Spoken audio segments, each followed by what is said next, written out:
That's enough. Thank you. Now I know what it's like, you know. What's that?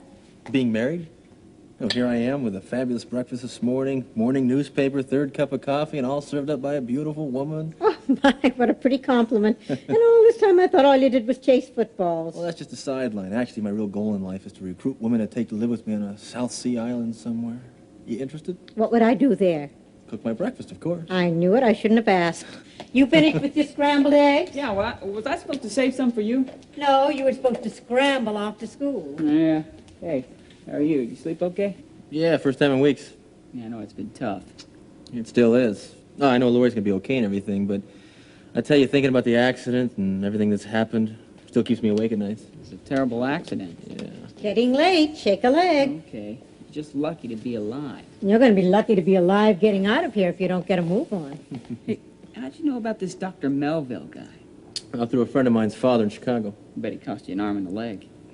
Peter, really? Oh, that's okay, Mrs. Lindsay. Yeah, he cost me a lot, Pete, but, well, for Lori, it's a debt I don't mind paying, you know? Well, we could help. I have some insurance. Yeah, she has this big stash out in the backyard somewhere. You bet your life I'm no improvident grasshopper. Huh? Aesop. Peter.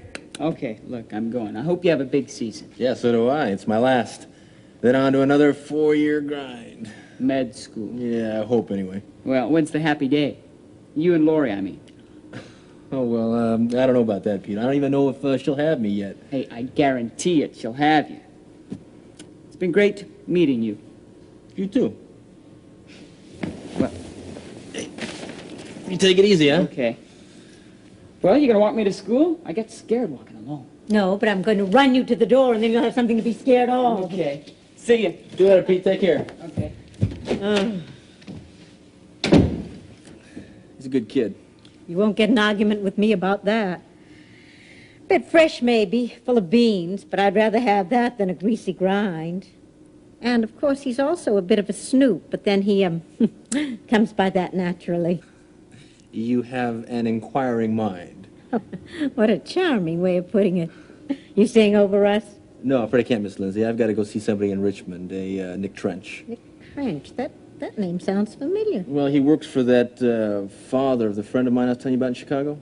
Vince Cardello's his name. That sounds like the kind of name mystery writers used to give to racketeers. Yeah, well, at one time, that's what he was.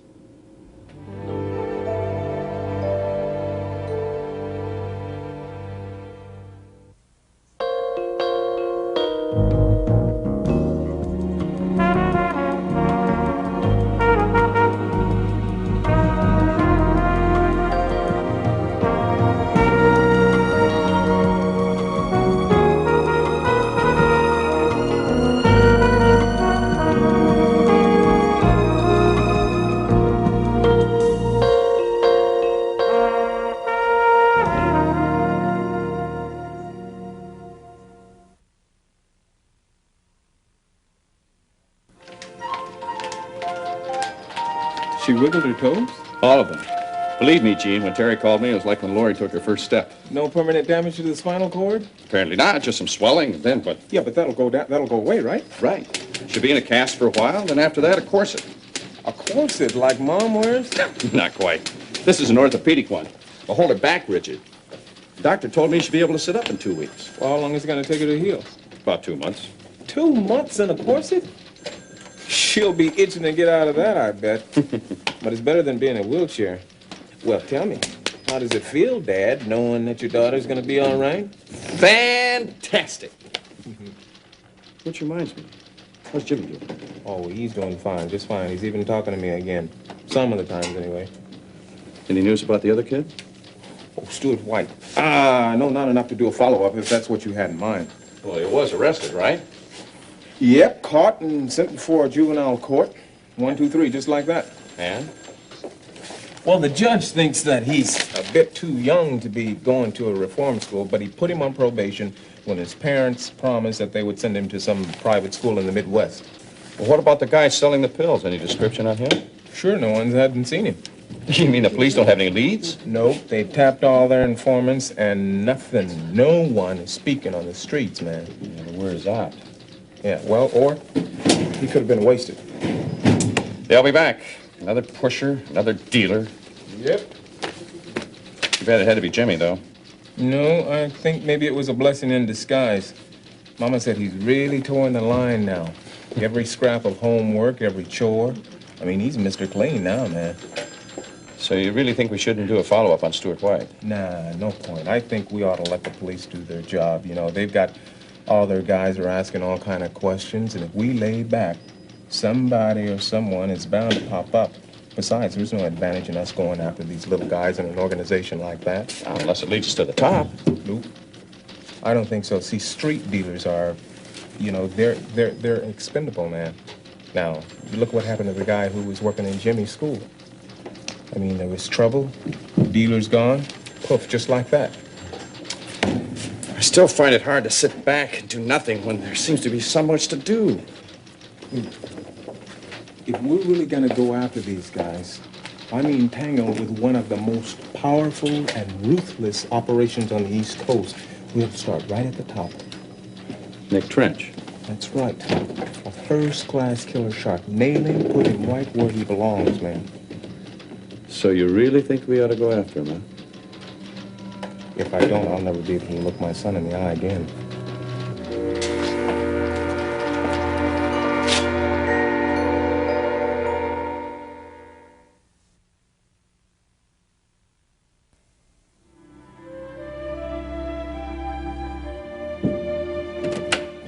Grandma, you here? Not to anyone who shouts like that. Hi, Why Grandma. all the noise? How many times must I say it? Peter, please don't slam the door. I know. How's Laura? You hear from her today? You expect her to call in an hourly medical report? No, I didn't hear from her, and I don't expect to, not unless something goes wrong, and then your mother'd let us know. She's working there again tonight? Well, she thought one more night and then to see Laurie during the daytimes. Russ go back to Kingsley? No, he went to Richmond to see some man there in business. He's a pretty neat guy, you know, for a brother-in-law. Even if he doesn't play professional football. Don't you think? He's not my brother-in-law. He's your grandson-in-law. Just about. And he is a neat guy, as you put it. How much you think you paid for that operation? 1,000? No idea. I only know my doctors always charge me more for everything, even a cold pill, than I can afford. And just think about poor Russ, though. And what about Paul's car? It's nothing but a junk heap. Tell me, don't you ever run out of questions? Why should I? There you go again. Don't you know it's impolite to answer a question with the question? Isn't that what you just did? I give up. I'm getting a headache. Grandma, don't you want me to have an inquisitive mind? Yes. No. I don't know. Oh, please. Go wash up for dinner before you can think of any more questions. Right now. One of these days. Just kidding, just kidding.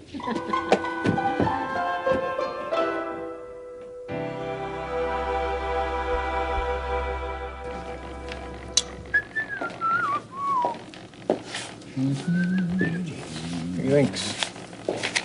But, you know, Lieutenant Moore at police headquarters called back, and he said he checked all the rental agencies in the county, and no damaged cars were reported. That's all right. I like my shiny forehead. He thinks on him it looks cerebral, not bald. What about the cars on long lease? Well, they're calling them in for inspection. He wanted us to know that the hit-run car may have been dropped in another city, and it's going to take a day or so to locate the entire fleet. Well, they're going to be able to do that? Of course. Don't forget there are other cars around here besides those rentals with a UA prefix on them. How many? At least another week or two or something like that. But he said, don't worry. They'll find it. Good. Let's keep on top of that, okay? You know, the things that worries me, though, is I can't figure out where Russ is getting all that money. Must be costing him a fortune. I mean, Melville's fee, Paul's car. Pretty hard to imagine, isn't it? Within seconds, a hit-and-run driver can cost a victim a fortune. Can you explain how he's coming up with this kind of dough, though? No, I can't. You know something else? Huh. Lori can't either. She's a lot closer to him than we are. And of all the dumb... What's wrong? Somebody included this bit about the school board elections. Do we want to redo that story? No, kill that stuff. Can't the typing pool do anything right? Oh, now we'll probably run short. Well, how much? 30 or 40 seconds? Scott, do you want us to fill with a promo from in here? No, I'll ad-lib something. When you come back to us after the third commercial, just stay on me, okay? Okay. We have 10 seconds until air, everybody. Let's have it quiet on the floor, please. 30-second ad lib. What are we 9, going to talk about? 8, 7, Hit and run 6, drivers? 5. I've had to Quiet on think the a lot set, about please. them lately. 4, No, 3, that's an 2. understatement.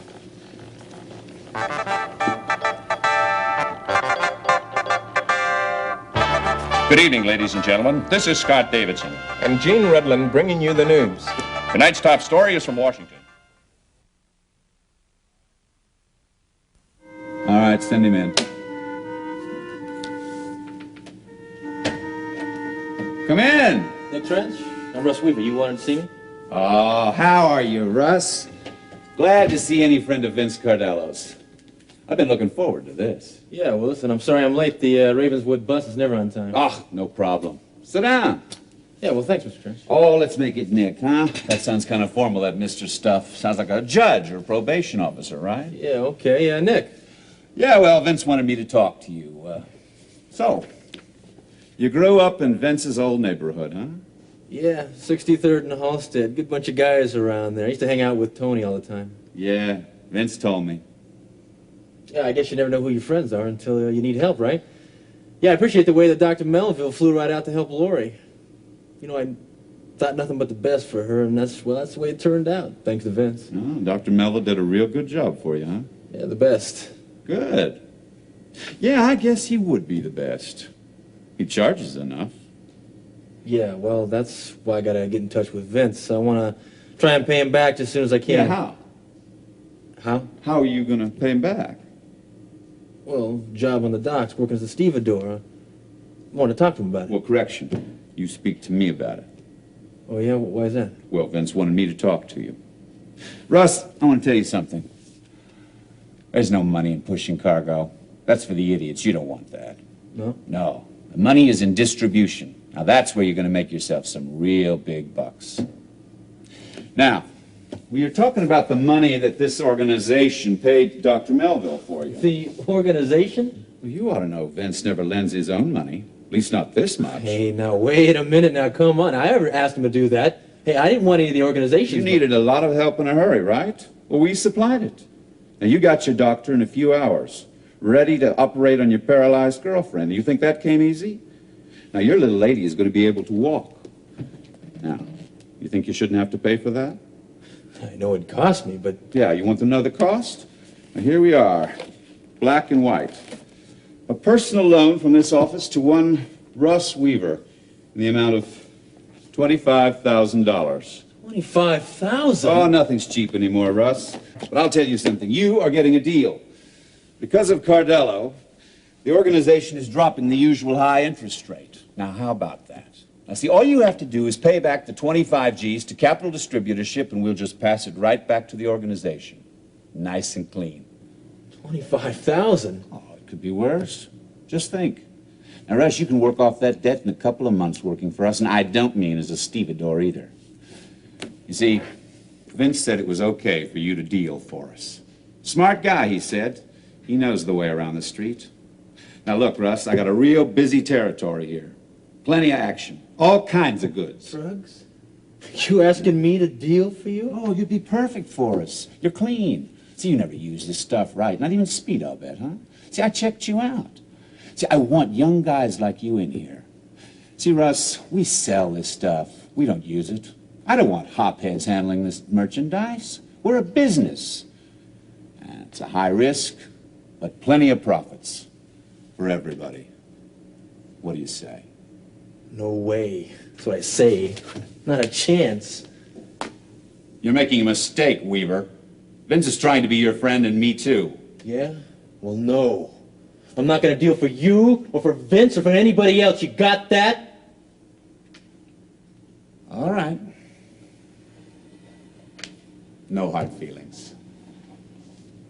But pay back the money. Oh, sorry I'm late, gentlemen. I got held up at the Evergreen Lumber Company meeting. By the way, Nick, I think we got a green light on that contract. Good. Hello, Russell. How are you? Oh, that's all right, Charlie. Russell here isn't feeling too cheerful right now. He just turned me down on that job offer of ours. Well, that's too bad. Maybe we better talk and you'll reconsider. You in this racket, too? Racket? Well, I don't quite know what to make of that remark. Mr. Cardello and I share some common business interests. Nick Trench here is our Richmond district manager, and I'm sure that he's explained to you that we have an opening in our sales force. Sales force, yeah. What kind of Mickey Mouse is this? I don't even believe I'm standing here talking to you, especially after your daughter and you tore up Lori's life the way you did.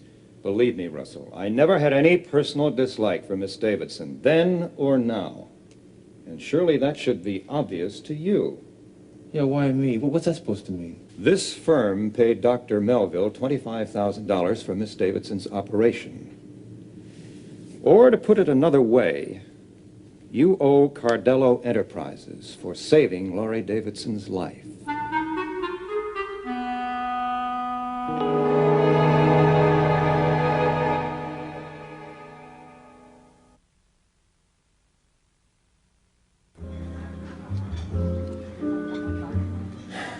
How was I supposed to know how much it was going to cost? Didn't you ask first? No, I asked Vince as a friend.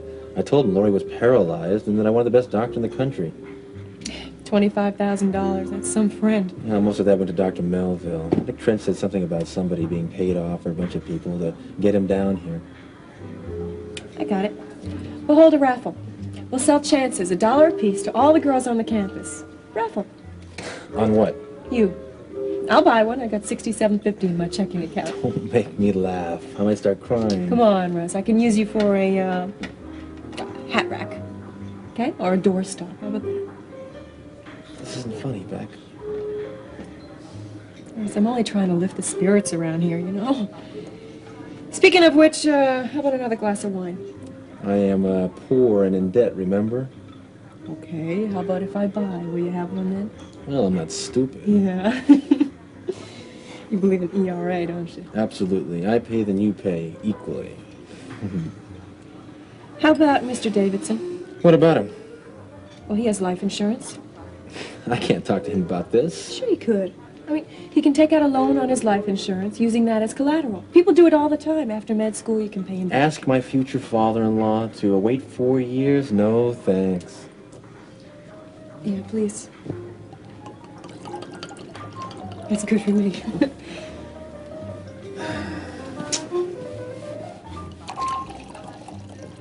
Thanks. All right. I got another one. Another what? Drink up. I got another idea. Helen Carpenter. She's got a lot of money. Think again. She'd never listen to me. Oh, sure she would. If Paul talked to her for you, they're very close. They always have been.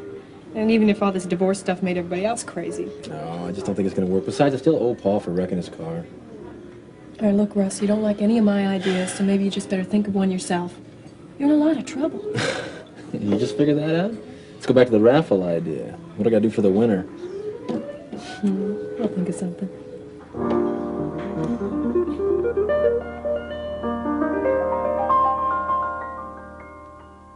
Hi, Scott. My goodness, you were right on target tonight. I mean, when you were talking about how deadly the automobile can be in the hands of irresponsible persons, why, it was, well, scary, to say the least. Thanks, Nora. Compliment from home is worth more than all the calls that come into the station after the show. A lot, huh? Bet they were all as happy as I am to hear you tell it like it is. More than usual, actually. It's something like this that brings out the rhetoric in my soul. Hey, Dad. Grandma tell you we applauded your speech on hit-and-run drivers? It was great. Well, thank you, kind sir. I met every minute of it, even though it was unprepared and unrehearsed. Stop by the hospital on the way home? I did. Lori's doing fine. And she sends you a hug and a kiss. Which do you want first? It's all right, Dad. I'll wait till she comes home. Thank you. I suppose my daughter's staying over the hospital again tonight. Right. Lori will soon be well enough to spend her nights alone now. Poor Terry, she must be exhausted. Well, you know her. You can't tear her away from that place. Hey, Dad. Guess what everybody at school's talking about? They say Stuart White was eliminated by the mob. That's ridiculous. How does anything like that get started? I'll tell you how. He hasn't been back to school ever since he was arrested. He was placed on probation, and his parents sent him to a private school in Maryland. That's all? After what he did to Jimmy Redland? Jimmy Redland didn't have to take those pills. Did they find the pusher? Not yet. Stuart gave him the names. The mob made him disappear. Look, I was talking to Russ today. Why not let your dad relax, Peter? Dad, Russ is worried. And I'm worried for him. Dr. Melville's fee must have been very expensive. Well, I have Major Medical that'll handle most of the hospital expenses and some of Dr. Melville's fee, but not all of it. I can help. No. I knew she had a bundle stashed away in the backyard. No point in speculating how much Russ owes until he finds out, okay? Yeah, I went up to Richmond today to see some man on business. Nick Trench, I think he said his name was. It may have been about, well, as you say, no sense in speculating until we're sure. Oh, he did say that this Nick Trench worked for a friend of his, Vince Cardello. Sounds like a gangster. Just what I said. Dad, how about this operation? I mean, how much you think it's going to cost? Just a guess. Oh, about 10,000? Could be more if he had to cancel an appointment. Can you imagine how much the doctors were paid to treat the Shah of Iran? Nobody has that kind of money. Except the Shah of Iran, and he's dead. Nick Trench has a very bad reputation. He's been arrested several times in connection with drugs, but he's always wriggled out of it. And he works for this Vince Cardello. Obviously, they have money, a lot of it. Dad, you don't suspect that. I don't want to, but Trench and Cardello begin to smell to me like the mob.